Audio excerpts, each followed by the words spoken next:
Ledakan dahsyat yang mengguncang pelabuhan Shahid Rajai Iran menewaskan sedikitnya 70 orang. Meski penyelidikan masih berlangsung, pemerintah menyebut insiden ini sebagai sebuah kelalaian. Dikutip dari Al Arabiya pada Selasa 29 April 2025, Menteri Dalam Negeri Iran Eskandar Momeni menyebut terduga pelaku telah diperiksa. Menurutnya, ledakan di pelabuhan disebabkan oleh kelalaian serta ketidakpatuhan terhadap tindakan pencegahan keselamatan. نگو بره داره میترکه اوه یا علی نترکه اینجا همه خارج شه. Ledakan dahsyat yang mengguncang pelabuhan Shahid Rajai Iran menewaskan sedikitnya 70 orang. Meski penyelidikan masih berlangsung, pemerintah menyebut insiden ini sebagai sebuah kelalaian. Dikutip dari Al Arabiya pada Selasa 29 April 2025, Menteri Dalam Negeri Iran Eskandar Momeni menyebut terduga pelaku telah diperiksa. Menurutnya, ledakan di pelabuhan disebabkan oleh kelalaian serta ketidakpatuhan terhadap tindakan pencegahan keselamatan.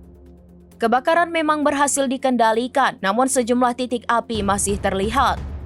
Ledakan di pelabuhan Shahid Rajai terjadi pada Sabtu 26 April 2025. Anggota Parlemen Iran Muhammad Siraj mengklaim ada alat peledak yang ditanam pada kontainer pengiriman. Meski tidak memberikan bukti atas klaim tersebut, ia sangat yakin bahwa pelakunya adalah Israel. Sementara itu, surat kabar New York Times mengatakan ledakan diduga berasal dari kontainer yang berisi bahan rudal. Laporan tersebut bersumber dari seorang yang punya hubungan dekat dengan Garda Revolusi Islam Iran. Ia menyebutkan bahwa zat yang meledak adalah natrium perklorat. Pada Januari 2025, dua kapal yang mengangkut natrium perklorat dari China tiba di Iran. Zat tersebut adalah bahan baku padat dalam pembuatan rudal. Surat kabar Financial Times menyebut natrium perklorat dari China cukup untuk membuat 260 rudal jarak menengah. Tidak jelas di mana kapal tersebut berlabuh, namun Kementerian Pertahanan Iran telah menegaskan bahwa tidak ada kargo maupun bahan militer di lokasi ledakan.